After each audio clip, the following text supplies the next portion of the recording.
Call the Secondary Archaeological Review Committee of March 2nd, 2023 to order. May we have the roll call, Just one please? second, We're not- sorry. Where's the gavel?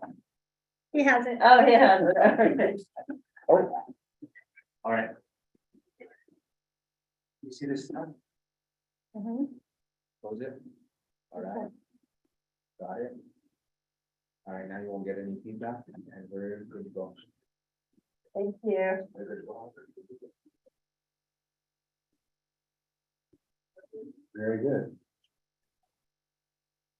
Call this hearing of the Archaeological Review Committee of March 2nd, 2023 to order. May we have the roll call, please? Yes, Chair X, Ready? Vice Chair Pierce, Present. Member Juan. Present. Mr. Chair, you have a quorum. Thank you. Item B, approval of agenda.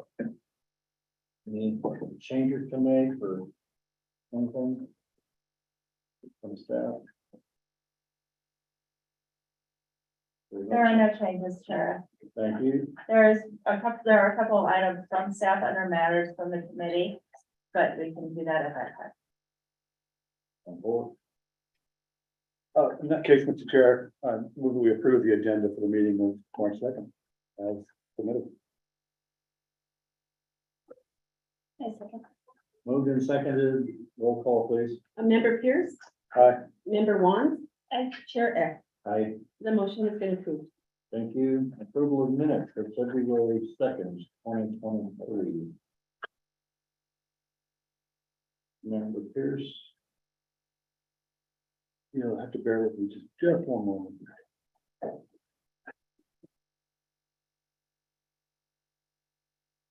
Oh, yeah, okay, I did have one item. This was,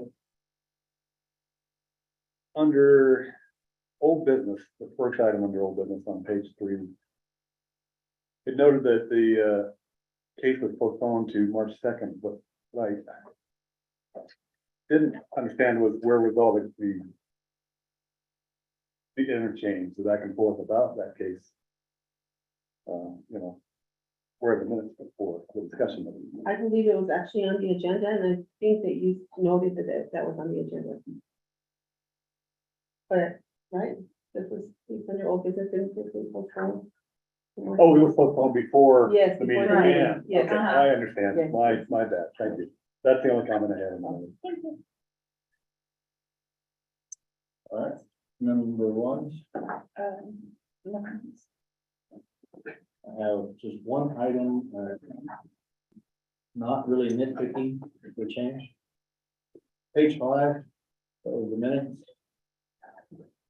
Third paragraph, the one liner about Mr. Cordero said. He didn't mean to say that. Period. Capital, he would be there. Because as it reads, it's nonsensical. And implicitly wrong. That's all.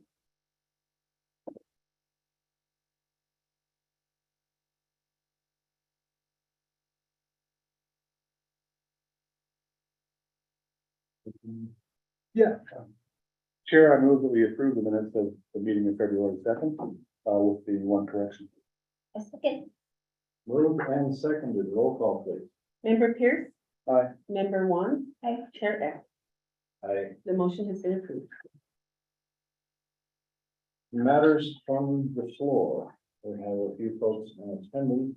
Anybody who could bring anything to our attention? Hearing none, we will move on to old business, item E. Case number 2022-6137. Ron Winters, agent for Dale's End, requests approval of an archaeological survey and inventory report for the development of 1.783 acres at 831 Old Caminito, the downtown archaeological review district. We have mission, staff report, anything to add to that? No, Chair, I have nothing to add. Thank you. Ron, advance to be recognized, sworn in, and You swear under the penalty of perjury that the testimony you're about to give is the truth, the whole truth, and nothing but the truth? I do. Thank you. Please state your name and address for the record. Ron Winters, 109 Cayucala, Santa Fe, New Mexico, 87505. Thank you. So you have the floor here. What's new since the last time? What's old is new again? I don't know. So, you know, although I can't comment on the conversations that were held between my client and the city staff, because I wasn't present. I did give you that handout with the email that he had received from Lisa.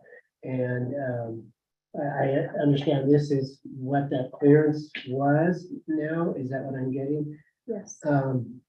So my client understands that the project began in a way that the committee had great concerns about. He did feel, though, that he met the conditions of the ordinance, and this through the survey, testing, and monitoring all of the ground disturbance of the property. I also, this archaeologist made the corrections that report as required by the committee. And my client just hopes that the committee will grant archaeological clearance.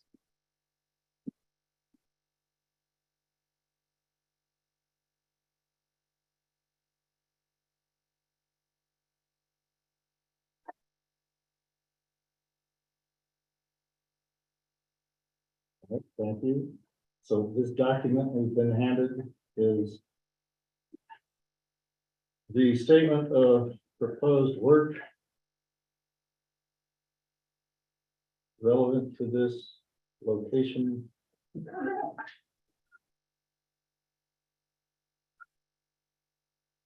And on a quick read, I'm not seeing most of what is in evidence in the photos and the discussion previously. So I'm wondering how the amount of ground disturbance during the project did require an archaeological clearance. This seems to imply there was essentially no significant ground disturbance, which we know is not true. And because it was approved administratively, the interpretation was that it didn't need to come before this committee.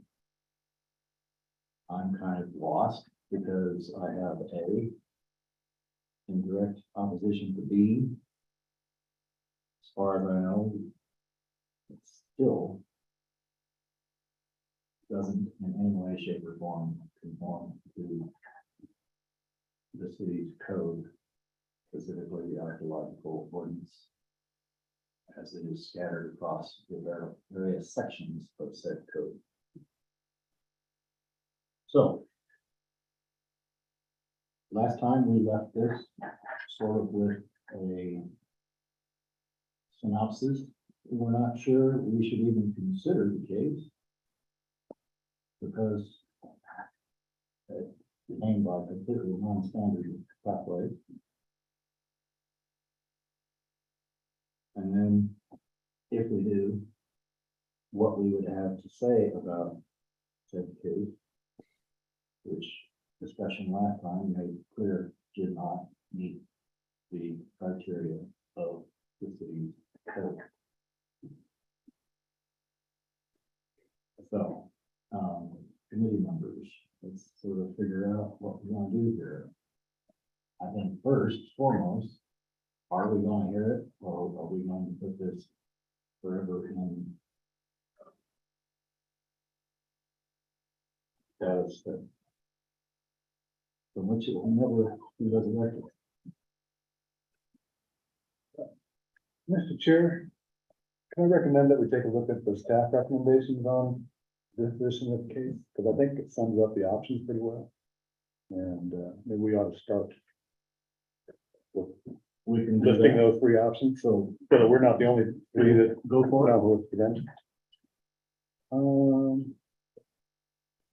Yeah.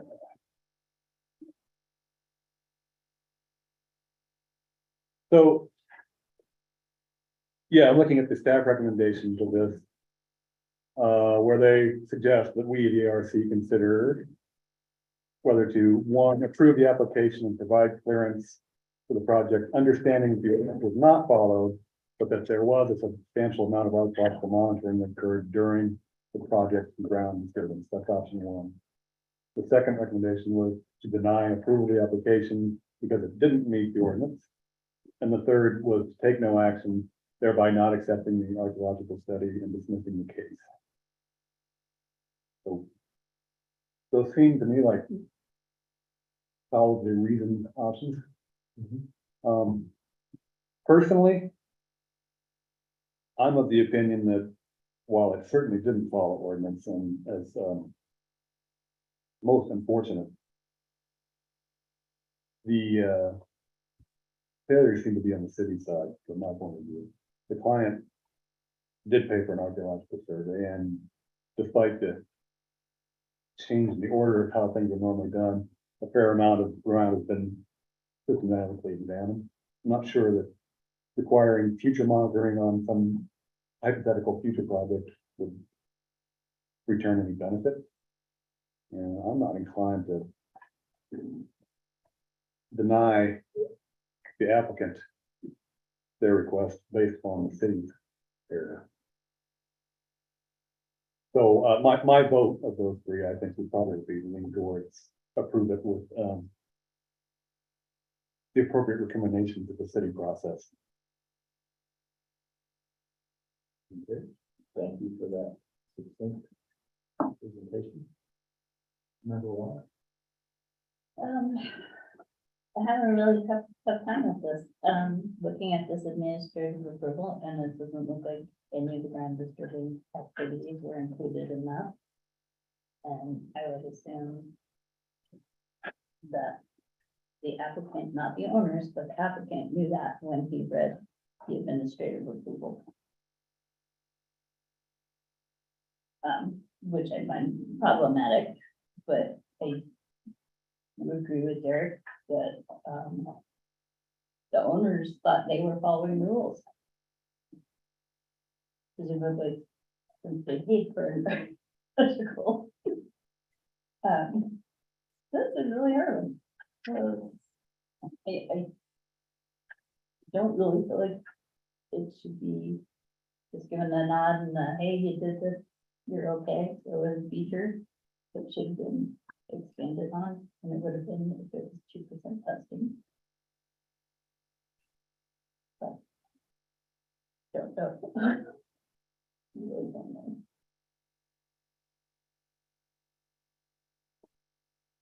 Well, I agree that there's a tremendous amount of city responsibility there.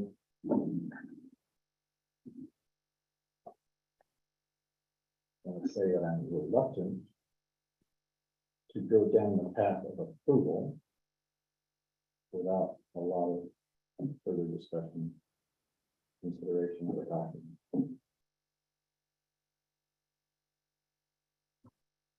Because in point of fact, what was done is in several dimensions less than what the code requires. Granted, the total linear feet of trench is religious and does constitute something on the order of 8% of the lot. I believe, I did not verify those numbers yet.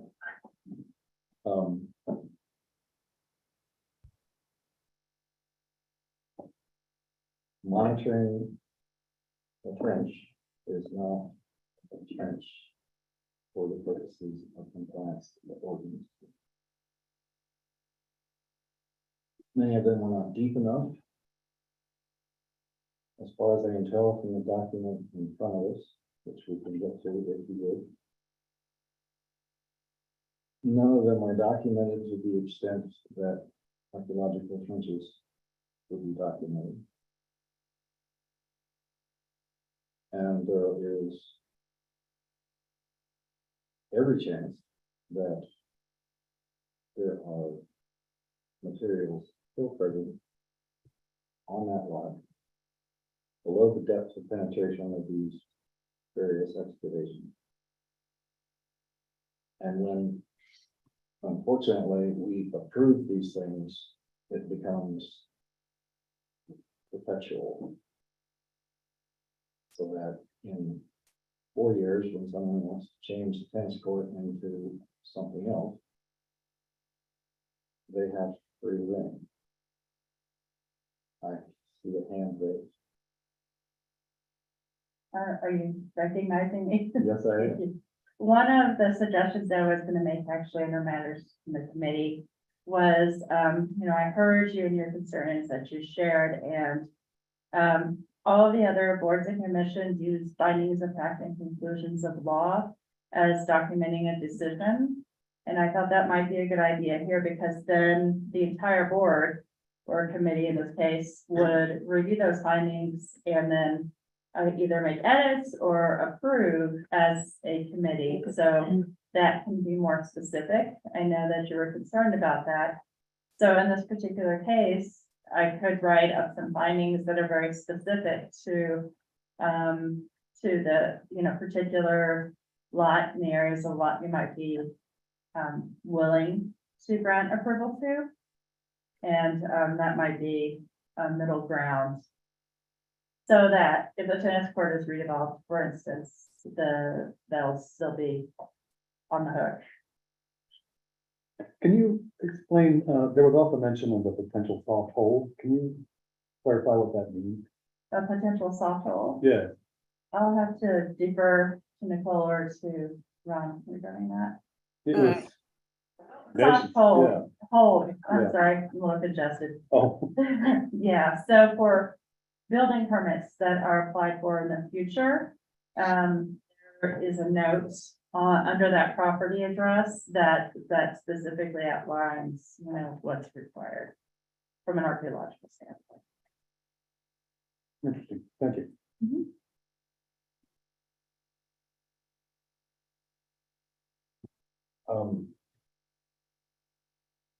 Interpreting what I think I heard you say, you are volunteering to produce a document of some volume that speaks to matters of fact and law, and provide that to us for our consideration. Yes, Chair. So Frank knows that we do these for the other boards and commissions. We do that for the Historic District Review Board as well. And what it does is it outlines what the case is, and then the conclusions of law is what was the decision that was rendered. And then it's recorded, and that becomes a legal document for the purposes of city decisions. So I was thinking, You lost. oh, I'm sorry. How do we go from somebody saying something about something that is or is not demonstrated to an acceptance of said something that is now a part of perpetuity? So the findings are basically the approval letter, but outlines the specific details of that approval. But reviewed by the entire committee and approved instead of just by the chair. If I could interject myself here, I understand your concern. We could write up some findings of fact that are very fact specific and incident specific. And read that this is being approved for the following reasons. Be very specific about why, we're not taking action on this, or and Member Pierce, you described 3 options that the board had, and there was one of those options. I'd have to hear it again, but the idea is we're not taking action on this, we're allowing it to stand for these specific reasons. But this is not to be read in perpetuity. And that is, that this will not create a precedent for future non-compliances. And this is the holding in of the board is limited to circumstances that are described here. And you put in the findings of fact and conclusion, these are the specific circumstances that we're acting upon. And if these circumstances present themselves again, they would have to be heard and considered by the board in that context, something to that effect. So it's effectively saying that while we're swallowing this bitter pill, it's not a precedent for us to have to accept the same thing from future cases. Correct, more or less, yeah, you're saying this is not a decision, and this is a fact specific decision that is not to be read in perpetuity. I think I would appreciate that. Of course, that does mean probably postponing the case again, until we receive that. But I would be in favor of waiting for that information. Well, the process is typically to make the decision. Oh, I understand. All right, the final, Heather and I will work on findings of fact, conclusions of law. Then you review the findings of fact, conclusion of law. Say that, yes, this is what we decided. Or we think it would better be expressed some other way, and so sometimes there are revisions to the findings of fact. No, I understand. You can't, Then it's recorded, it's signed by the chair, and then it's recorded to the city. you can't explain the decision before a decision is made. Can I jump in just a minute? And for the findings of fact, it basically describes the authority by which the Archaeological Review Committee has per code to review this case and what sections of the code. So that's kind of what the findings of fact are, just the fact that the committee has this ability and that it's under this part of the code. And then the conclusions of law would say something to the effect of, we approve or we deny the case. And so say if you were to approve it, you would say, we approve it with the following conditions. One, that this is, a case that doesn't set precedent. Two, that the tennis court area was not covered. Three, that, the back was covered by unconventional means. Like whatever you want to do, you could kind of like, and then you all would get an opportunity to review that and make sure that it was accurate and correct. And then it would become official. And so. Thank you, Nicole. Mhm. I always appreciate your English translation. Thanks. You have something else to say? No, actually, it was covered very well by Frank. Sorry. Can I ask a question? So, if we gave approval, that would clear the entire lot, is that correct? Or we can caveat it? He's saying we can hedge it. You can limit, We can hedge it however we want. yeah, well, unless there's something in the code that says you can, but I don't see that in the code. Your archaeological review committee code use a lot of things. It does. And so as far as I'm concerned, as long as you're exercising your discretion within the scope of your profession, you're good. You can't abuse your discretion. Right. But you have broad discretion. All right. Well then. Thank you for all that, and I agree with Member Pierce, that sounds like a good idea to have such effort. So. Back to the committee.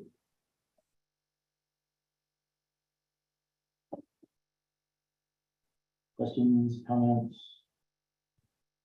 Recommendations, motion? Well, I guess I would ask for clarification. So we've mentioned the tennis court a couple of times because all of the archaeological work is concentrated in what I assume is the north end of this parcel. Yeah. So conceivably, one of the stipulations we would want to put on this is that any work south of a certain line, however we can identify it, would still require archaeological clearance the next time around. That's within our purview, as you would see it. I don't see why not. Yeah. Okay, thank you. But this is a precedent of some sort, because I'm pretty sure while I've been on the committee, there's never been a case where we did any sort of partial Right. approval. That's fair to say, but I also don't think there's ever been a case where we were, forgive me, blindsided with an administrative approval that shouldn't have happened. So it was already precedent setting. Indeed. That said, I like the possibility of putting caveats on approvals. And in fact, until today, I was of the complete understanding that we were not allowed to give such approvals. So many things in the past could have been very different had we known we had such discretion. If we indeed do, hallelujah, that gives us a lot more levers. And just a few full. It also opens the door to a lot more requests for exception, though. I think that the statement about this not setting precedent should work both ways. Meaning that it shouldn't give us suddenly new tools that weren't there before.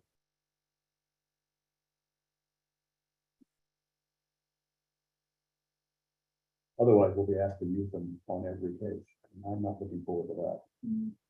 Well, what has been proposed is a new tool.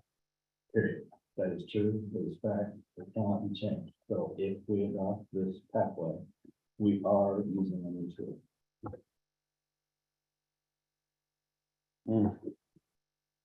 That does weigh on the decision.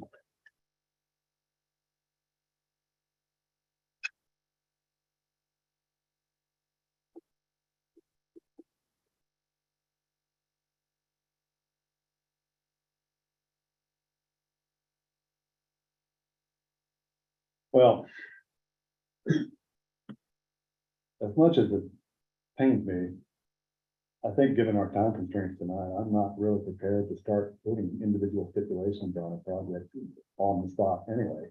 So here we are again, really no alternative but to postpone to the next meeting at least. In my opinion, I'm considering making a motion. Yes, then I make a motion that we postpone consideration of this case for the next meeting to allow time to develop a more informed reply. Moved and seconded. Roll call, please. Member Pierce. Aye. Member Juan. Chair Eck. Aye. The motion has been approved. Thank you. Next. We move to new business. Case number 20236430. James Gallison, archaeologist with SWPA, requests to be listed on the approved list of archaeologists for all districts. We have the staff report, Heather. Anything to add to that? No, no changes or additions, thank you.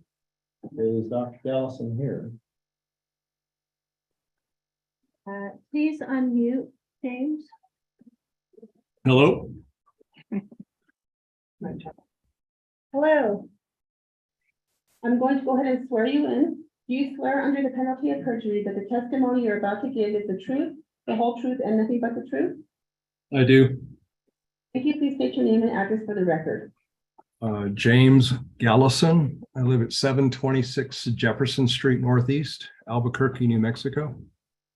Thank you. Dr. Gallison, you have the floor. What do we need to know? Well, I'm submitted an application to be considered for the 3 districts in the ARC in Santa Fe. So I'm hoping that the information that I provided was pretty straightforward and that you've had a chance to review and will approve my application. All right, thank you. Number 1. Dr. Gallison, I reviewed your chart of experience. Obviously, there's no question about Suburban and River and Shells, but have you actually done any physical work in downtown Santa Fe? I have not.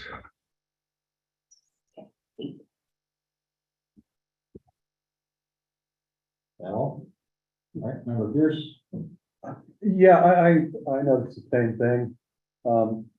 Obviously, he's got a very, very long resume and tons of experience, including here in New Mexico, but in Santa Fe, Not so much. And for the downtown historic district, we usually hold people with a higher standard of historical archaeologists in case they need to do historical archaeology. And I'm just not finding that level of experience. The requirement is a year in or around the historic downtown district, and even by the best interpretation, I'd see only about 5 months here. So I would, yeah, again, I would be more than happy to grant suburban river and trails, but I'm hesitant on historic downtown. All right. I have the same sort of feeling, so, Dr. Allison, would you care to respond to that?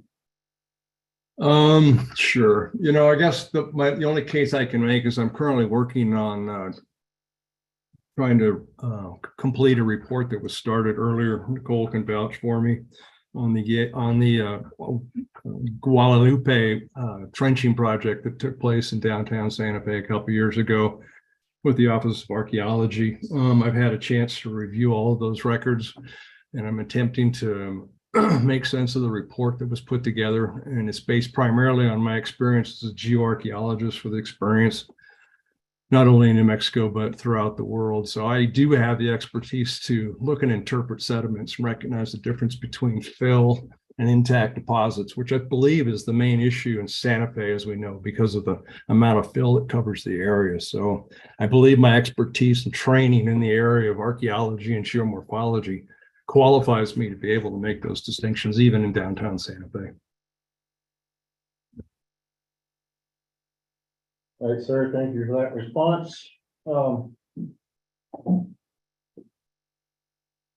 I just note by the chart that my generous interpretation is that there is 1 month of activity in downtown Santa Fe, and it is indeed focused on what you just synopsized.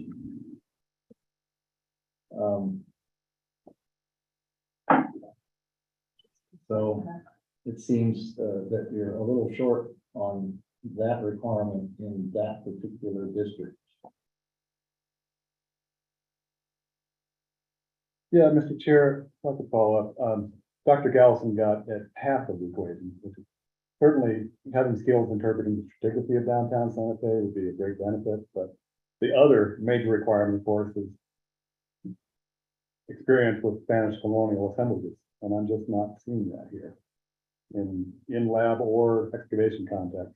So, absent that, yeah, I just don't see that you meet the criteria for this downtown. All right, thank you, Derek. That is our situation. Unless you have anything else to add, Dr. Gallison, we'll probably move toward a motion. No, thank you for your consideration. I appreciate it. All right. I want to craft a motion. Sure, the chair, I move that we approve Dr. James Gallison's application for a listing on the city of list of approved archaeologists for the river and trails and suburban districts, but not for the historic downtown district at this time. I second that. Moved and seconded. Roll call, please. Member Pierce, Aye. Member Juan, Aye. Chair X. Aye. The motion has been approved. Thank you, Dr. Gallison. We look to see you in future. All right, thank you. Case number 2023-6433. OAS, Agent for High Five Networks, requests approval of an archaeological monitoring plan for the installation of approximately 150 feet of trenching for installation of fiber optic line at 119 East Marcy Street in the historic downtown archaeological review district. We have a staff report. Thank you. Anything to add to that? No, Chair. All right. We have a presenter. You need to identify yourself to be sworn in. I do swear under the penalty of perjury that the testimony you're about to give is the truth, the whole truth, and nothing but the truth. I do. Thank you. Please state your name and address for the record. Karen Wanning, 93 Apache Plume Drive, Santa Fe, New Mexico, 87508. Thank you. You have the floor up there. Go for it. Okay, thank you, Chairman. For this first report on Marcy Street, I have corrections on 6 pages. The first one is on page 19. Under the Roque Labato House, the second line, one of the oldest in Santa Fe, there's a period in there that needs to be deleted. On page 20, under the East Palace Historic Neighborhood section, the second line, the word about the center, the word colonial is misspelled. Okay. On page 27. This is a point of clarification, in terms of how, the proposed conduit is plotted on the 1883 Sanborn map. The second sentence, is not clear on how I did that.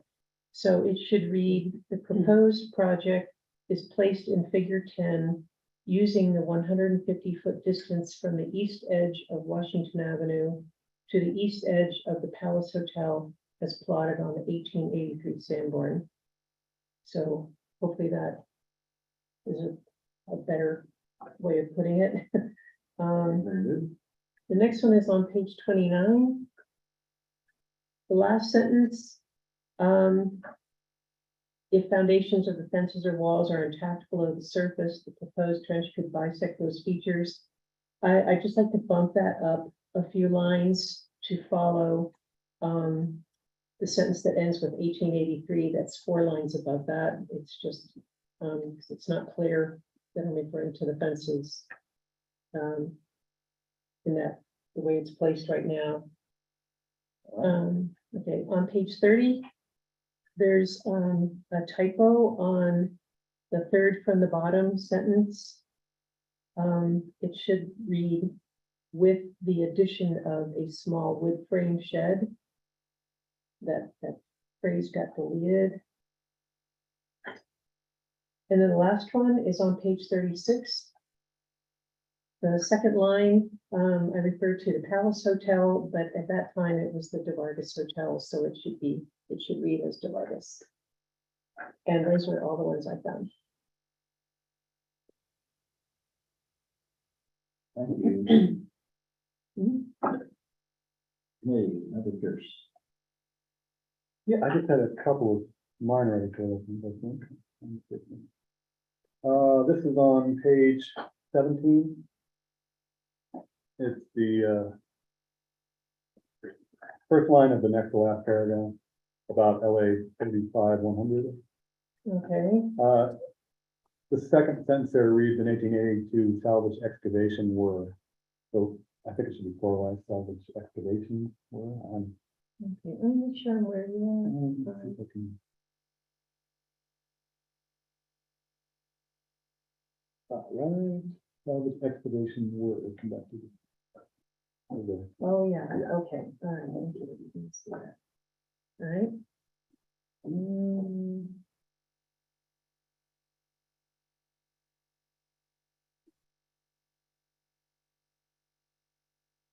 Oh, this one I resolved itself later when I got further into that. So that's all I had. Okay, Thank you. all right, okay. All right, thank you. Number one, no comments from number one. So, please. Amy. Page 12. Fourth paragraph.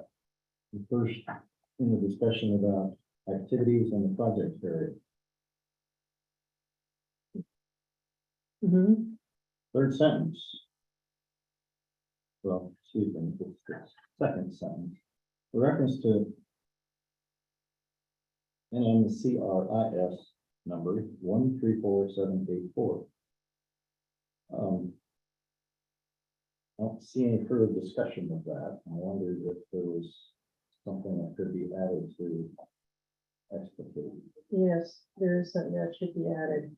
Yeah, the report is in progress for that, and I can definitely add something for that, yeah. So in a continuation of that, page 15, down at the bottom of the page, there's a space between the final two paragraphs where you could insert that discussion. Alrighty. I will take care of that. All right. Then, back to page 27.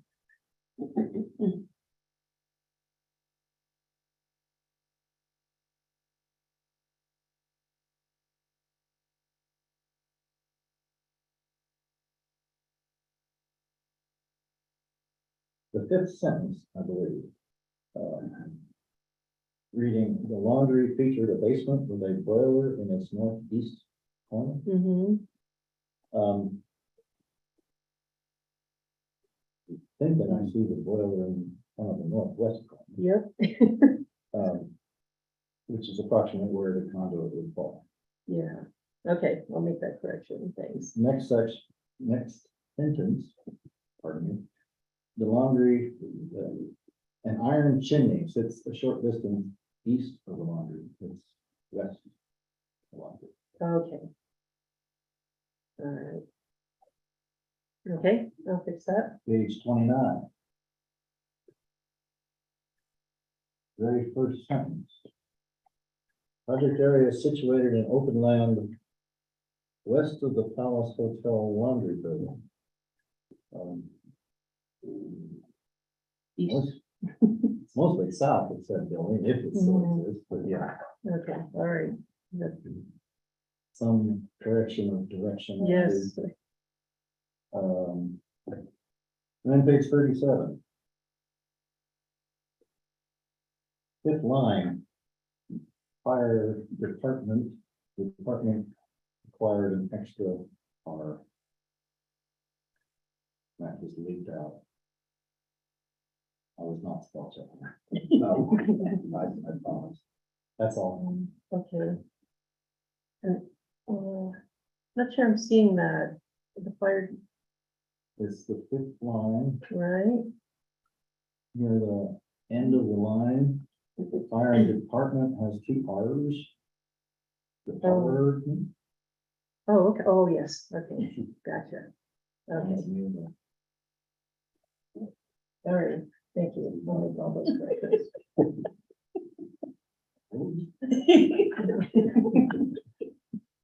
Well, thank you Yeah, for thank putting you. up with it. Oh, no problem, thank you for catching all those, appreciate it. We can crack the motion. Mr. Chair, I move that we approve case 6433 with the suggested editorial correction. I second. Moved and seconded, roll call please. Member Pierce. Aye. Member Juan. Aye. Chair F. Aye, The motion has been approved. thank you. Case number 20236434. OAS agent for Hi-Fi Networks requests approval of an ecological monitoring plan for 476 feet of trenching for the installation of fiber optic conduit at 227 Dundas Fire and the Historic Downtown Ecological Review District. We have a staff report. Thank you. Anything to add? Nothing to add, Sheriff. All right. Karen, you're still at that. Okay, I didn't find any, corrections in this one, so please let me know if you found anything that needs to be fixed. Will do. Number one. I have no comments. Number two. Yeah, I got one. Let's see here. This is on page 16.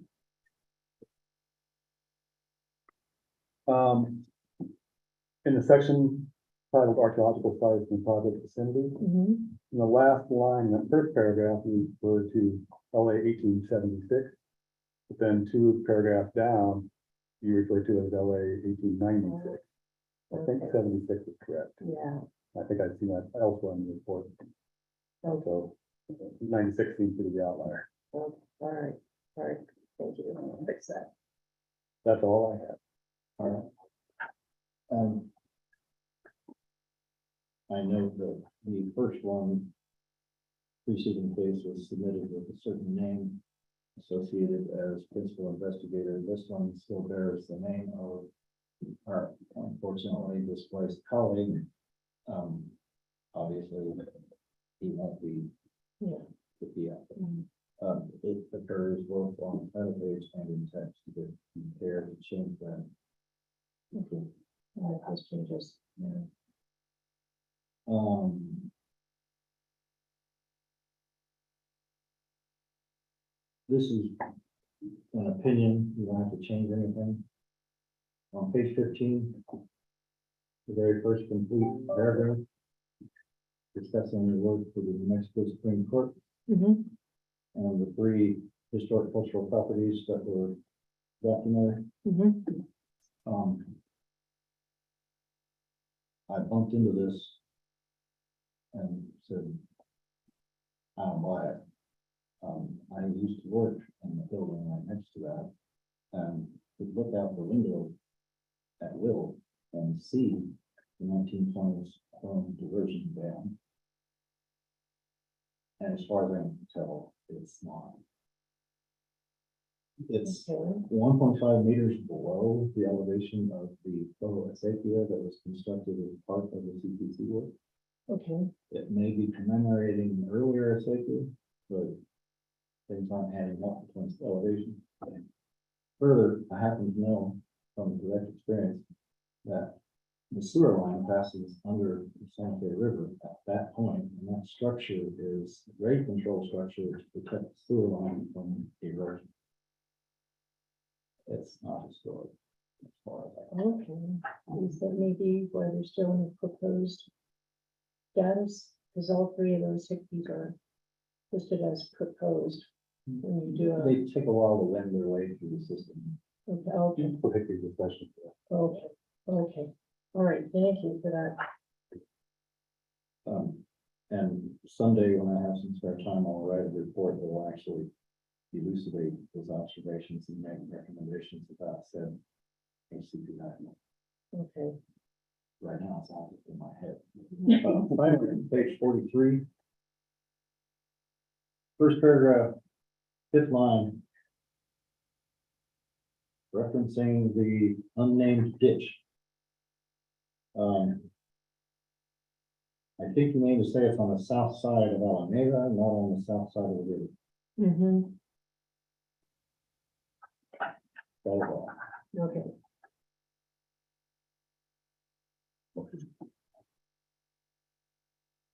Yeah, Mr. Chair, I move that we approve case 6434 with the requested editorial correction. Second. Moved and seconded, roll call please. Member Pierce. Aye. Member Juan. Aye. Chair X. Hey, The motion has been approved. right.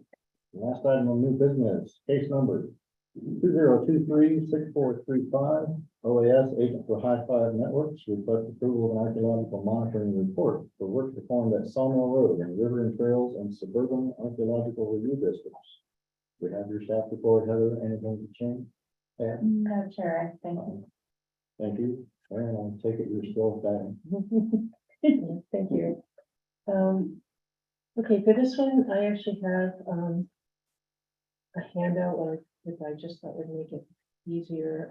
The first portion is on the second page of the NIAP. The environmental setting section at the very bottom. There's a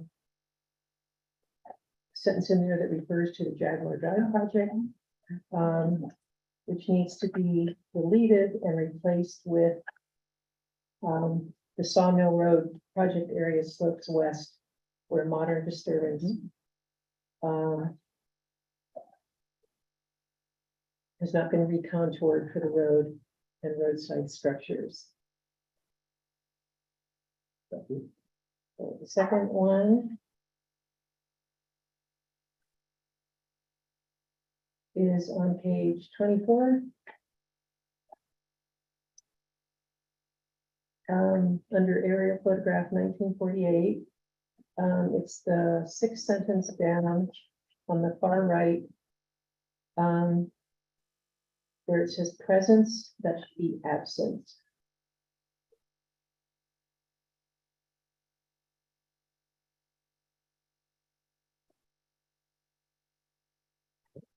The next one is on page 28, and it concerns figure 5.13. And I'm not sure if this will show up in,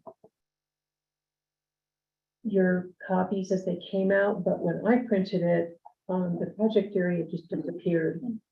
Like, there was no yellow circle. So we've bolded that up so it pops a little bit, in case it doesn't show up on yours, so. Even digital, it's really fun. Yeah, okay, yeah, so we've already fixed that, The so, paper copy, it did disappear, but yeah, on the digital version, we can see it. okay, all right, good. Okay, and then the last one that I found is on, page 31, under changes leading to the present. The third sentence from the bottom, those cars, it says those cars remain in place, it should be remained in place. And those are the ones I found. Thank you. Committee member one. And no comment. Thank you. Member Fritz. No comment. No comment. Thank you. All right, thank you. I'll get these things fixed in my computer. Mr. Chair, I move we approve case 6435 with the requested editorial correction. Actually, they were not requested, they were provided, Yes. so. Volunteer. Volunteered, yeah, the applicant took a more critical look than I did. Anyway, if you wouldn't mind salvaging a coherent motion on that. Moved and seconded, roll call, please. Member Pierce, Aye. member Juan, Chair Eck. Aye. The motion has been approved. Thank you all so much. Thank you, Karen. Hang in there. Thanks, yeah, thanks.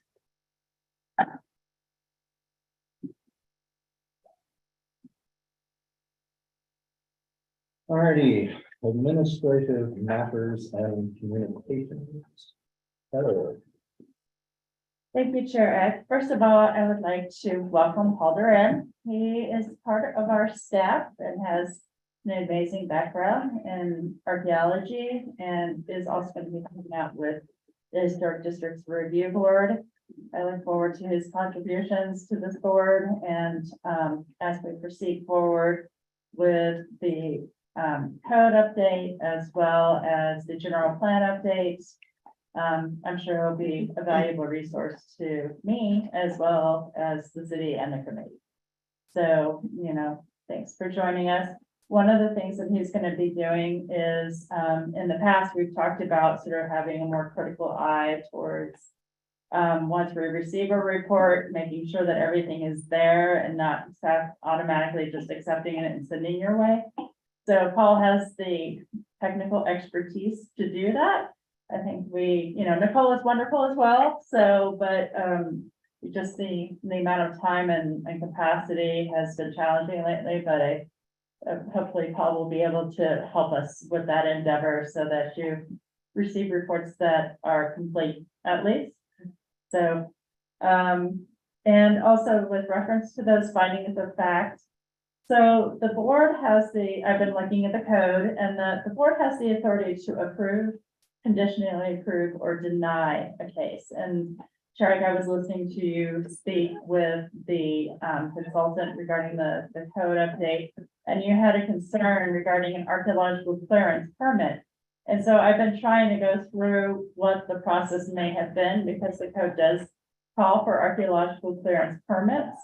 But, the board also has the capacity to have conditions on a certain application. And also when a clearance permit, it shouldn't be just a blank slate for a 10-acre site. That, there might be other archaeological resources on other portions of the site, but only 2% has been tested. So, we will proceed forward on those conversations, but the findings of fact, I think we should implement right away. Not only does it give you the authority to have a conditional approval, which is permitted by code, but it also more formalizes the discussion that was had at the committee meeting and provides a clear documentation of the action. So that staff would like to implement. if it is the pleasure of this committee. I sort of see heads nodding. I think so, We yeah. have a verbal consensus. I think Okay. it's a good idea. Yeah, to clarify what I said earlier about this issue, I guess I don't want well, the idea of withholding clearance for a portion of a parcel to somehow morph into a request to exclude future parcels from review, if that makes sense, right? Right. We aren't doing anything in the west half of this lot, so why should we do in Texas? Uh-huh, You can see how that might work its way into people's expectations.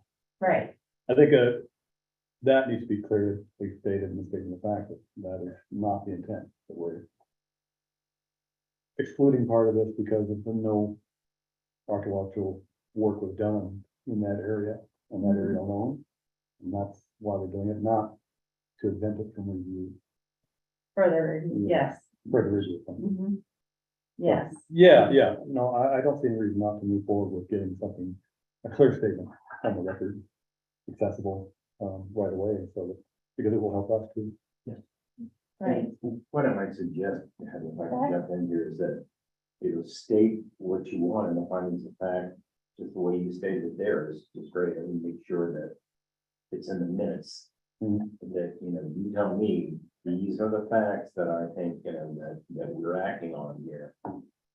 And these are the facts that support our conclusion. Sometimes with some boards, board makes a decision and later on I'm looking at the codes, like what reason did they have for this? Make sure it's in the minutes, because sometimes it happens that people look at findings of fact and say, oh, let's go back and look at the transcript of this board meeting, and they never said that, it's, sometimes I kind of have to, fill in the blanks. I'm not a good position to be in, but it's presented back to the board said, yes, we approve. But it's always best to have a whole trail. This is what the board said. This is what the attorney put in the findings of fact, and what the staff and the attorney put in the findings of fact. Then this is what the board approved later. And so we have all three of those steps. Okay. And so you're suggesting that is the stage that we're at now, is that you guys will prepare a statement of fact as you understand them in the minutes and what was the discussion, and we'll review them next time to see if we concur. Is that the process? You haven't made the vote yet, right? Right, okay, So so next time, After this. luckily, yes, State the Right, facts, okay. take the vote, and then leave it to us to put together the written findings for you to approve later. all right, thank you, that helps me follow the sequence better. So hopefully by next time, we'll have just in our own mind, come up with what we think are reasonable requirements, conditions on approval, and at that time, if we are successful in approving the case, then the statement of fact comes right after, you review it the next time. Yes. Okay, thank you, that, all right. and I had a little for trouble nailing down the steps. and for instance, the cases we heard today, we will present findings, to you. And so in my head, I'm sort of trying to think about, with all the edits that you presented, how to, express that in the, findings, so I'll noodle on that and bring it for your review. And an important thing to remember is, I don't think any one of us actually reviewed that document in detail because of the overarching questions of whether or not we should look at the darn thing in the first place. So there will be, I'm guessing, quite a bit of further commentary regarding the document, Mhm. in addition to the broader issues that we've already talked about. And outside of, the Camino Cerrito one, is these other ones for Comcast, I'll be bringing findings for those as well. So you're just proposing to do that as a standard operating procedure. Yes.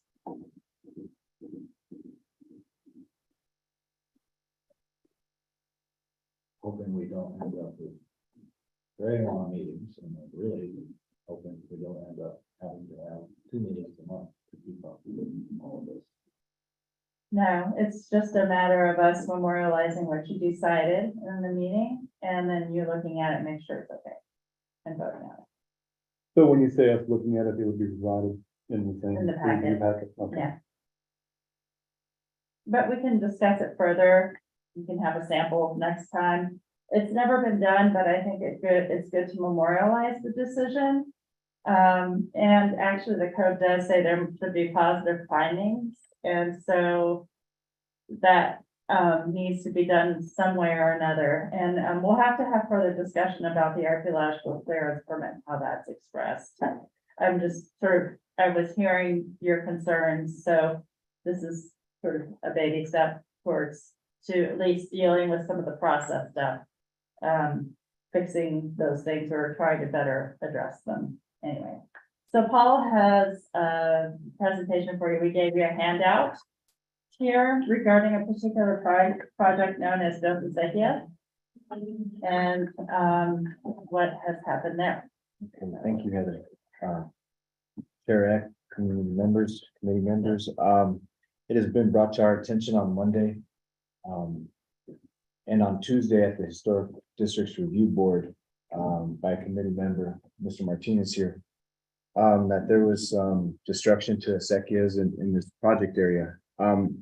So I'm new to the city, previously worked for the city, but this project is new to me. So after discussion with Heather, how to best facilitate this, and with Nicole, and I reached out to Mr. Beauvais. So Bill Beauvais, I reached out to him and asked him if he would come with us to a site visit, and he was more than happy to come out.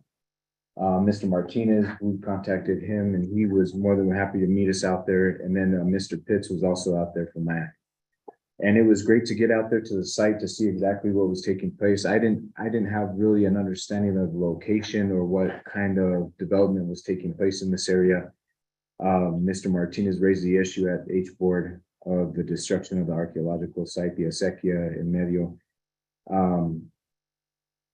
And getting to the site, you know, Mr. Beauvais had his maps, and he knew exactly where we were at. He knew the maps, he knew the acequia, he had it all really well, kind of expressing where the acequia was, the lateral off of the acequia madre, and he put us right there. And that was really, really great that he was able to do that. We saw the acequia madre, we saw the lateral, the acequia medio, and it has been completely obliterated from the extent on the eastern edge of the project area, from the Mandala School, where Mr. Townsend had previously documented, all the way to the western boundary edge. And this is the question, because we talked to the city engineer, and it was under her understanding that Pulte Homes knew what was taking place. I believe, now this is my belief, between the time that Mr. Townsend did the archaeological investigation and had it approved with the ARC submitted, from that sometime between then and the people he did the work for, that property had been sold once or twice, and it ended up in Pulte Homes' hands. And then the work that Pulte Homes was in consultation with the city planning or land use or the city engineer, there must have been some disconnect, and that's where the cultural resources were impacted. Now that falls on city staff. I will make sure that I do due diligence in that process, and I'm working with the city engineer to involve me in that communication so that doesn't happen again. And knowing how, like, some of these things can happen and why they happen. And that whole site is gone. That acequia is gone, completely gone. So with talking with Mr. Beauvais and Mr. Martinez, is how can we rehabilitate this, right? Like, it's gone. we don't ever want this to happen, ever. So how do we rehabilitate it and then for us as staff, move forward to prevent this from happening? And that's just being in the conversation with the engineers and the developers, I think is where I can facilitate that on the city's, on staff side. But with Mr. Bovee, he kind of gave some ideas of, and Mr. Martinez, let's see what Pulte Homes brings back and recommend what they're willing to do. And they're willing to work with the community members in any way, shape, or form with the ARC, the historic, anybody, they're willing to work, whatever it costs, at any cost. But we don't ever want it to be there. We want to be on the front end, not on the back end. So that's where we're at with this project right now. And it's just very unfortunate. Mr. Martinez. Can I say something real quick? Yeah. I've been having a second next to my door, my house destroyed too by a developer. And what happened was they got the easement of the Essequia, moved it up the hill so they could build a house on it. So I've seen it happen before for a second, pick up oil, that up, let's say from Chico Road in that area there. But I noticed this, they did the estimating in October. I saw this in January, and I kept telling myself, do I want to make it this year, do I want to make it this year? I said yes, because I believe in protecting our estate, as for as long as we can. It was passed by council, it was passed by everybody, by you guys yourself to protect it. But when you see a developer in this side of this national chain developer come and do something like this, they have to then make sure that they know that this could happen. And I agree with them. I think we got to figure out a way to do this, and there's got to be a lot more checks that happen before developing it, even if we so, that's what a lot of developers do. They purchase a property, they go through all of the work, get it approval, and that sets up that price of that property for them to resell it and get it to someone else without telling everybody, telling about the restrictions that are on there. So I think we just need to do a better job of that. And I want to work with the staff too, and the developer too, to see that if we store that there's some resemblance of the Essequia there that it goes to. I don't care what money they have to spend, because it's not my money. But I just want to make sure that as we move forward in the future, that, these things don't happen again. It's already happened to me once, and I have to see it again, but I just don't, I think we have a better communication now with, you've got him on board, Dale Paul's on board, and she's been, Heather. Heather has been really well working with us and been, helping me out a lot. I mean, I brought it to her attention. She didn't even know this was going, but when it sit there for 3 months and nobody knowing that it was destroyed, that really got me, we didn't figure that, and we just trying to get answers and just trying to find the reports for it and everything that was approved. That's been challenging too. So hopefully I will get all the things and look at it over and work with both they and with your staff to make sure we get it done right. But that's all I really want to say. That, I support you guys, everything you guys do. And I've been working with the storage stuff for a long time. Actually, just one of my favorite things is painting the train over at the Dollar Fetish as a volunteer thing. Yeah. That's where I saw you most recently. We stood out there and weather that wasn't too wonderful, discussing train painting. I also did a medical booster sequence. That's my opinion. Yeah, so, I try to stay involved. Let's get involved about it. Thank you very much, and I think I recall the instance that you mentioned with the easement being moved. Oh, I'm sick of the ones. Yeah. And I don't know how they did that, but those are questions that I can do. That answer to very important part of this equation, because in theory, the city has the power to impose the need for somebody to either mitigate their action or to put a preservation easement on a piece of property to prevent this from happening. This is unfortunately the second one Martinez is familiar with. I think it's like the fifth one I'm familiar with. there seems to be a giant hole between, yes, easement. Owner is willing, we approve it, we're not imposing it, but the city says you have to do one or the other. So they do one. And then they go off scot free. There's supposed to be a plat that is presented for work preservation review. Stamped, approved and accepted by HPD. This easement.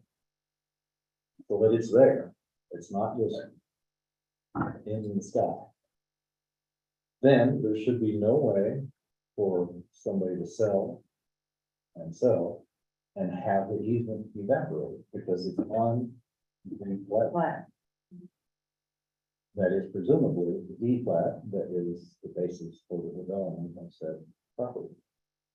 If somehow or other a new person can produce a new plat that doesn't have that historical factoid on it, then we've got a different problem.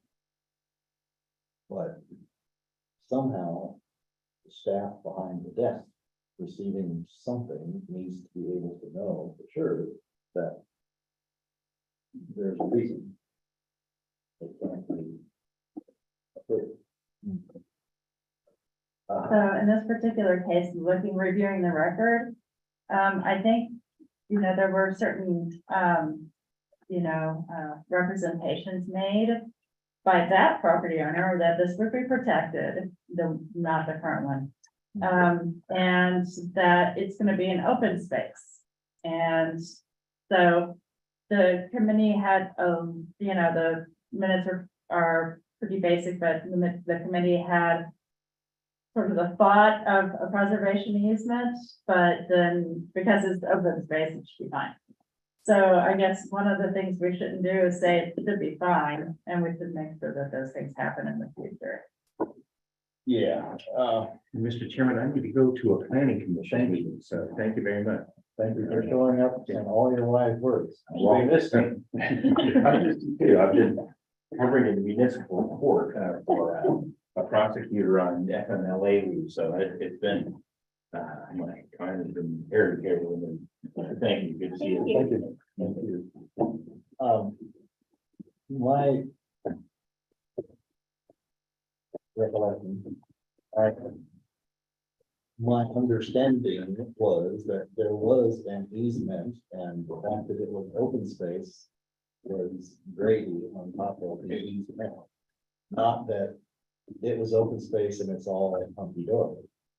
So at this point, personally, an opinion, I will never vote to approve anything that involves an easement unless I am presented with the plat that has the easement on it with your approval of said plat. I'm not gonna vote to approve anything that requires an easement because I cannot take it on faith that it has happened. That makes perfect sense. I would. Now, when it comes to the Archaeological Review Committee, the timing in terms of a plat is we'll have to figure out whether the plat has been recorded or not. So, we'll figure out the process, but because oftentimes we have a draft plat that's not been recorded, correct? But we can include that in the packet, and then staff will see to it that that recorded final plat illustrates the easement. But, I guess we'll discuss the sort of nuts and bolts of how that gets implemented. And these documents you're gonna produce fit into this, because that can be one of the stipulations, expectations, criteria for approval. And if it didn't happen, the approval didn't happen. Right. So, sir, Working, on the final plat, public doesn't get to see the final plat.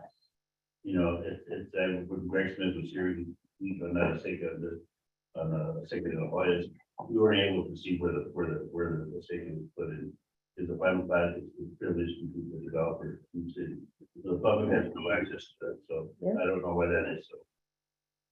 So the final plat is recorded. So we have a preliminary plat, which Yeah, that they one. come for. And then we have the final subdivision plat, which is approved by the planning commission. So and then it's recorded, Yeah. then we but don't you get should to see have it. access to everything. We couldn't, I mean, for years, I mean, I've known that happened for the time, when the public doesn't get it, it's just because the thing between the developer and the city. Public's not. Well, We'll talk where is it recorded? At the county? at the county. Then city can go ahead. If it's recorded at the county, it's a public document. It's public record. Yeah. It's public record. But if it They was was told about. something in the possession of the city and they don't want to release it, then I can see where maybe you can't have access to something that the city has. But if it's recorded over there, they've got a copy of Whoopi. Don't need to look at it, look at the county. And if it's not recorded there, you gotta take them back to the. Well, they can't build anything until the plat is recorded. Well, the plat was recorded on that one that they moved the easement. So, Yeah, you know, and and then, you know, how we fight that with the already, I'd have to look back at the history, see yeah. what happened.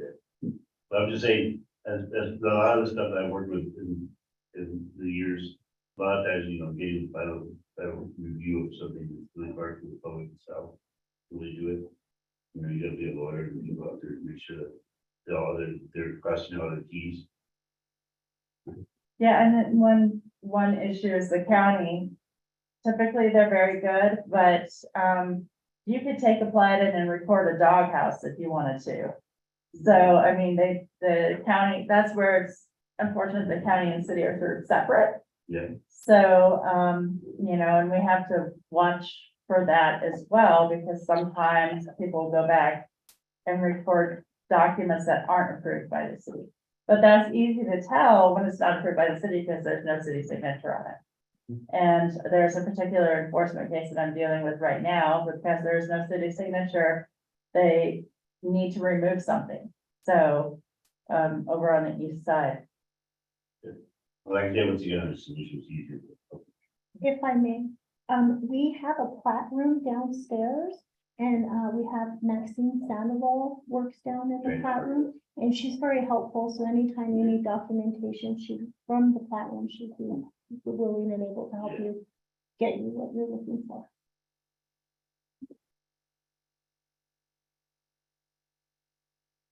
So we wanted to just bring this to your attention, and that we're working with community members and the city engineer and Pulte Homes and trying to do right by this as best we can.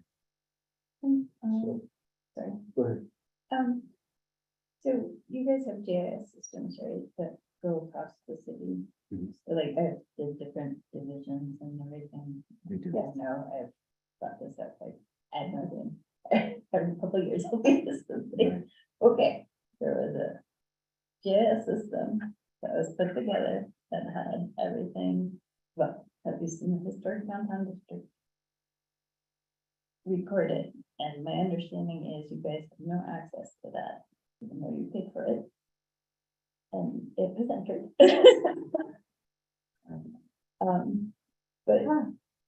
But shouldn't there be, I entered the data, that's why I know it exists. And Wow, okay. Yeah. First hand. Right.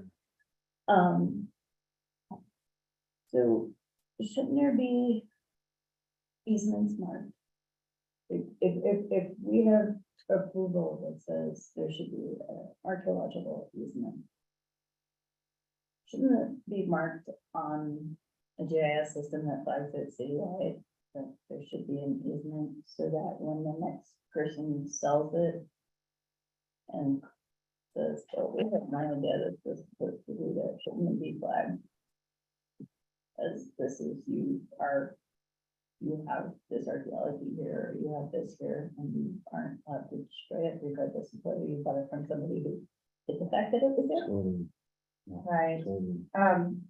So we do have layers on our GIS system regarding wastewater and those different types of easements, but we don't have a comprehensive thing for SAQs. And so we we can sort of report back to you on maybe an approach that we can and then research we're talking about, for sure.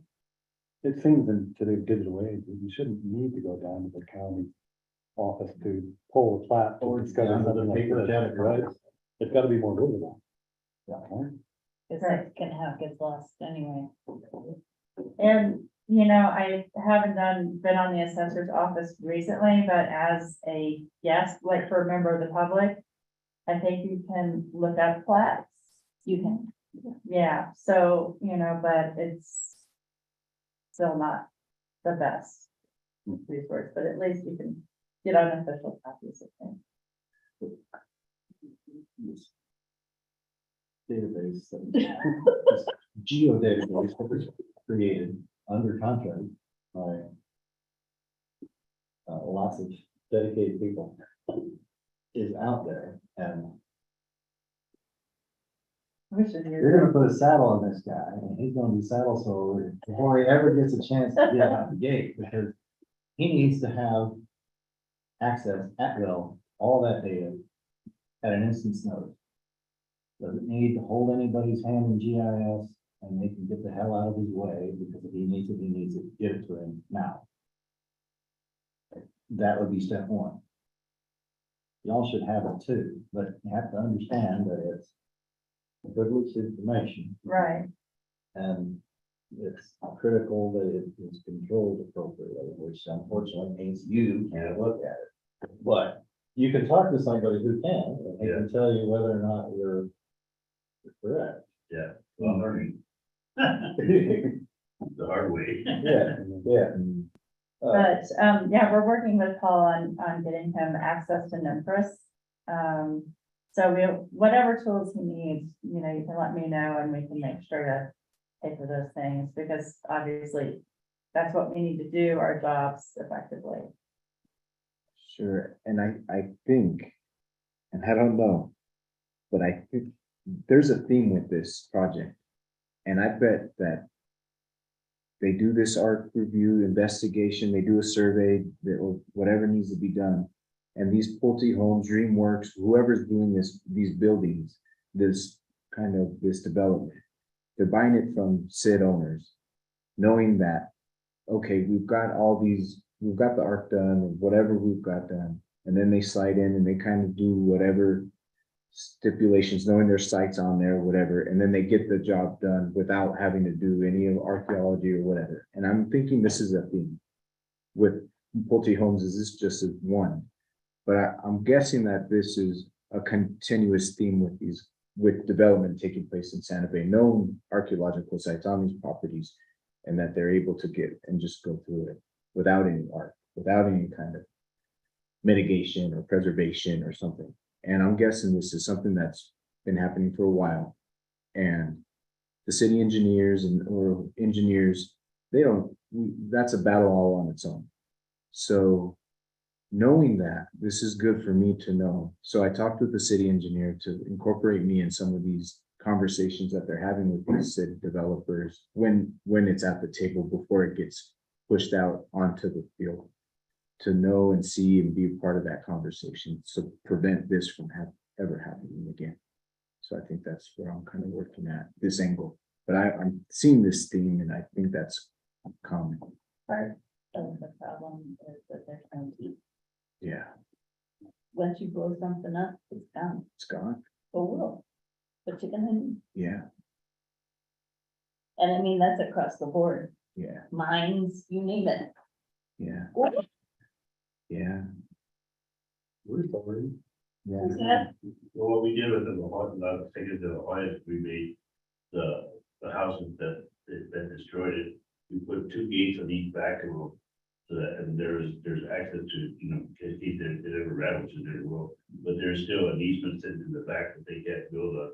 And there's gates with locks on each side. So that the chief of my dog wants to go through it, he has that access.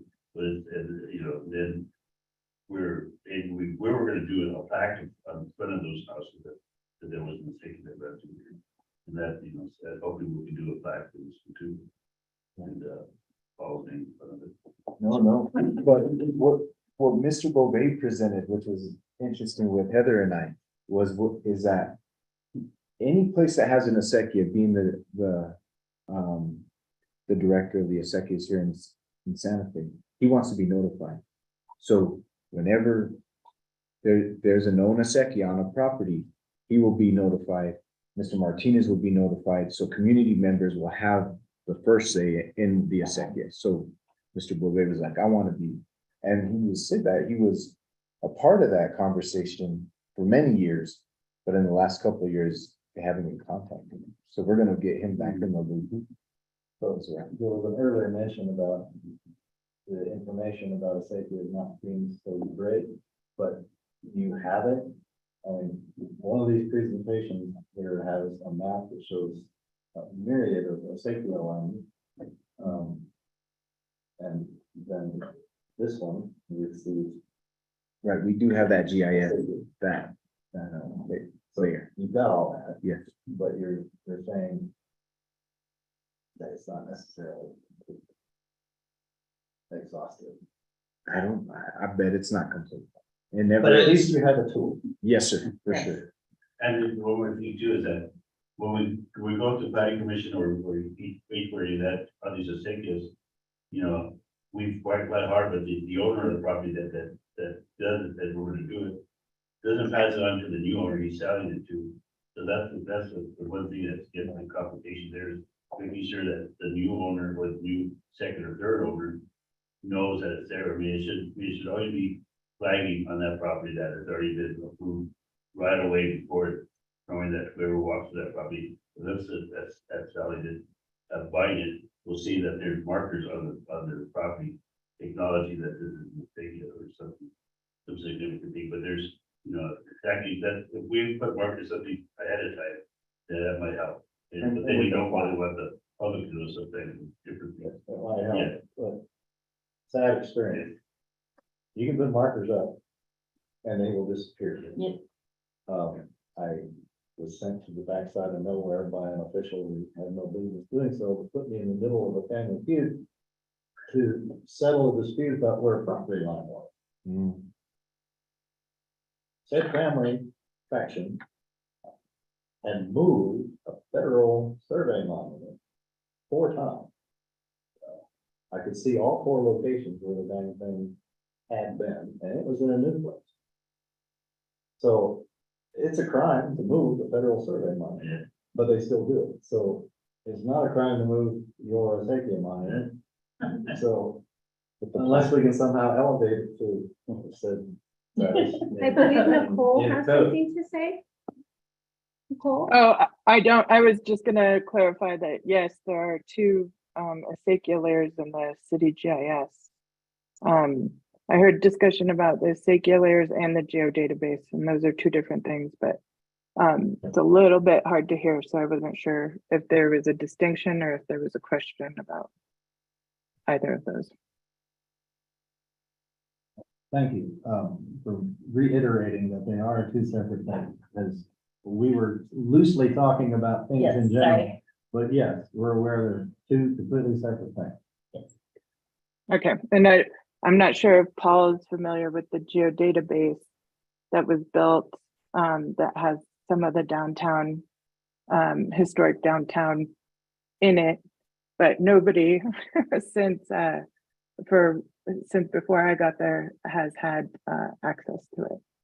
And so one of the things that we spoke about, we have a new permitting system with EnerGov, and there's different capabilities with that would allow things to be tracked more closely to what the idea of the geodatabase was. And the city can support it. So that was one of the issues with the geodatabase that started in 2014 or 15. I don't think there's any potential to turn the database No. back on, but to extract information from it to load into a new system might be worthwhile. I would offer it's more than worthwhile. I think it's obligatory. Because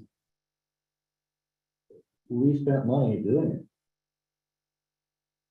we have to have a product, or why should we contemplate spending money on anything ever again if we don't get product? And you could, someone ought to be able to incorporate that geodatabase into active GIS, and they ought to be able to sit down with me and demonstrate it. And they ought to be able to do that next week. That would make me happy, and I think the committee actually would like to see some demonstrated performance. So did you all fund this? Yes, ma'am. We did. It was a CLG grant. Matched with funds from the committee's discretionary, no, discretionary is not the right word. The fund we have for wind projects exceed the allowable, so, yep, for the the allowable cost. I can't remember what we call that now. The archaeology fund. Yeah, it's the archaeology fund, it was very generic. But yeah, the fees that you all collect go to that fund. And who managed? One of the that- uses was that database.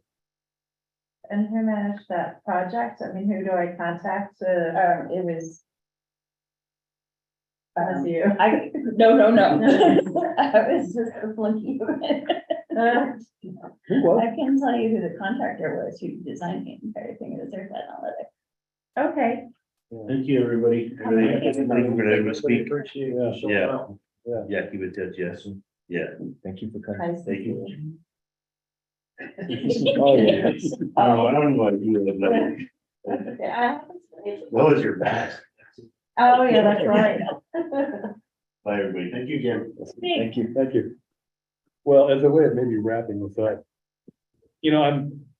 I'm very happy to see that, Holte is willing to do whatever the community wants to make this case right. But let's make sure that the solution doesn't make things worse, they come back and say, oh, we'll build you a concrete ditch twice as wide. Obviously, that's going Right, to cause issues with the code, right? So right. let's make sure that they have realistic expectations of what should be done and can be done. Down in the southeast part of the state, where oil and gas is tearing things up on a moment-to-moment basis. Many acequias are interrupted by pipelines routinely. And the solution arrived at by the lead agency, a federal entity, was to recontour the portion that had been disrupted by the project. That's a fairly low key, not replacing it with a concrete dish kind of solution. It was a shallow swale in the earth then, well, if there's a shallow swale in the earth now, winding its way down the path where it should have been, that seems like a reasonable solution, but don't let me put the cart before the horse. That's clear what you have to say. Well, as they say, they want to do what the community members would like them to do, so I'd be really curious to see what comes of that. Yeah. They're gonna have an aggressive response. But that's for them. My main concern is that they don't go too far with anything that's gonna violate the code that we're responsible for enforcing. Yeah. And one last item. Kayla Bechtel, I sent you an email with her CV, and so she can fill one of two roles actually, because she's an architect and she does stuff with the development community. She can fulfill the role that Dale Zinn played, or she, I don't know if she qualifies well enough for historian for this committee. But she potentially could have the historian role as well. I don't know what you, and it was a while back that I sent it to you, so I don't know if you have it off the top of your head, whether you have any concerns or whether I should forward a recommendation to the mayor. Well, I just forgot the fact that I had it today. I think, yeah, she could be seriously considered for the historian position. It seems to me that if we ever want to get to a full committee, it's gonna be a lot easier to find another representative of the development community that's gonna be to find another historian. Right, So, right. so yeah, if she's willing and, seems like she meets the qualifications. I would urge her to consider the historian. Great. position. I mean, bottom line is it's great there'll be 4 of us instead of 3. right? Yeah, I know, it's a lot of pressure. But yeah, if we ever do want to get back to full steam, it's a lot easier to have a historian now and Okay. a development representative later. Right. Yeah, All right, good point. so then I will make a recommendation to the mayor for gala. And then, if you have any suggestions for not Colby homes. What works, the development community, I reached out to a couple of the good guys. But they've been sort of busy, so, but I will. Continue, and we'll bring some recommendations to you for your review.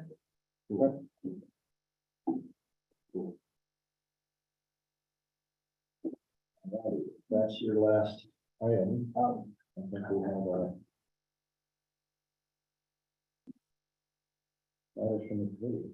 Yes, so I have a question regarding the city of Santa Fe Water Division archaeologist. And what happens now that Eric Quinlan has been removed from his position? Because his working downtown was based on Eric being the oversight. That's right. We're contingent on- Oh, I can discuss that actually. So we immediately, got in touch with, Office of Archaeological Studies.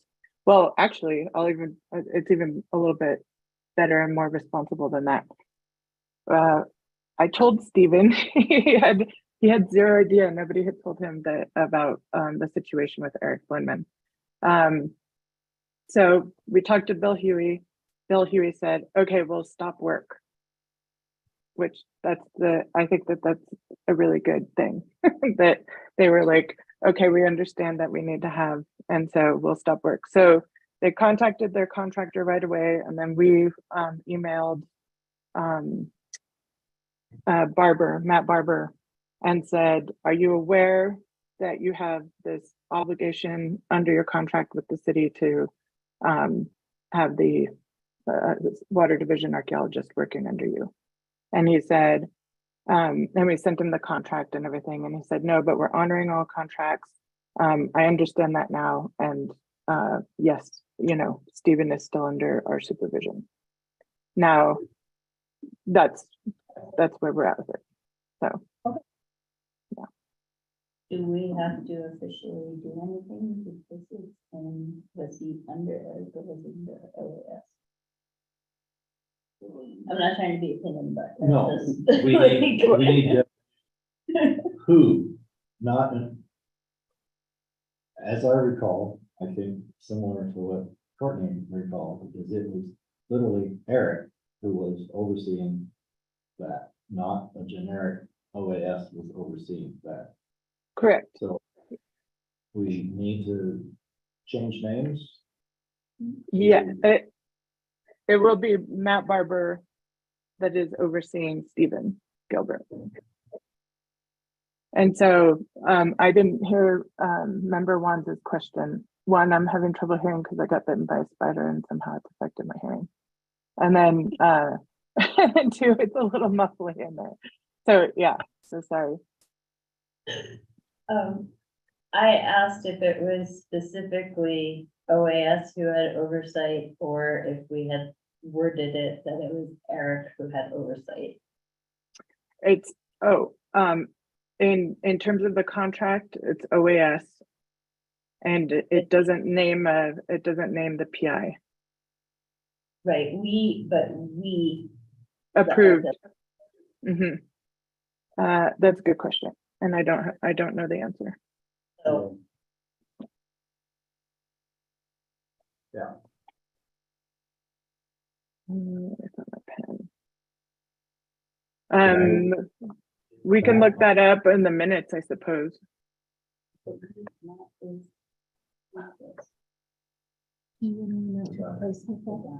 Well, he certainly Yeah. was. He Well, just dropped yeah, off. he used to Yeah, work, Yeah, he did. some work He needs to be out. quiet. right. Not. As far as I know, he is. So, yeah, Nicole, the Because I question looked the other day. was, is Matt currently listed on the city's list of approved archaeologists for downtown? And we He is. all agree, used to be and ought to be, but we don't know that he really is. He is not, but Eric has never been listed on the list of approved archaeologists either, Really? even though we know he qualifies. But yeah, no, he's not on the list. Actually, it's Karen that's on the list and Rick. And so, yeah. So, but Karen Matt is. I'm sorry? But I had actually thought that Karen and Richard. We had to do some special thing to as well, because they didn't have. And I thought that was also tight. Yeah. But I can't remember for sure, and I can't remember what meeting, I was actually gonna look it all up, but I can't remember. What meeting that even was to pull up the minutes, but there were a lot of caveats. On those as well.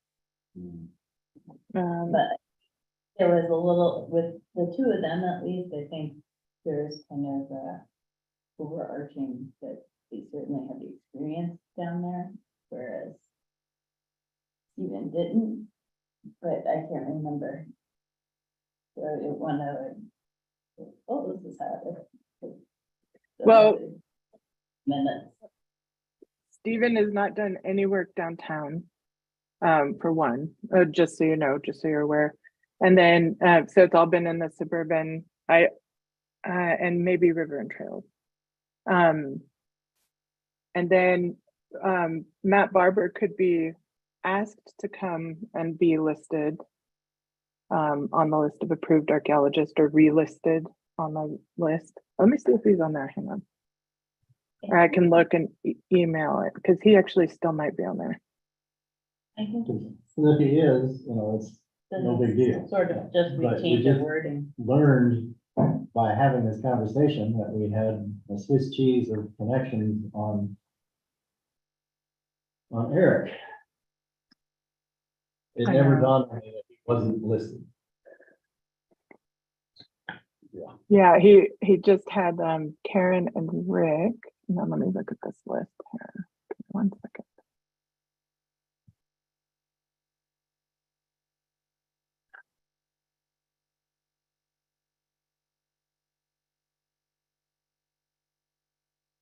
Matt Barber is still on the list. That's right. There we go. Mhm. Good, good. Very good. So then, do Cool. we just have to change the wording for Steven? Well, I don't know. If the contract says what it says, it's, he's under the oversight of OAS. And we all agree that the person in acting charge of OAS and several assistants are on the list for downtown. I guess we're probably okay. Works for me. Yeah, and Stephen works most closely with Karen and Rick. And then, yeah, so. Okay. Hold on. Any other matters from the committee? Fair enough. Then we're up to item. I move we adjourn tonight's meeting. I second. Moved and seconded, roll call, please. Committee member Pierce, Aye. committee member Watts, Hi. committee member F. Aye. We are adjourned.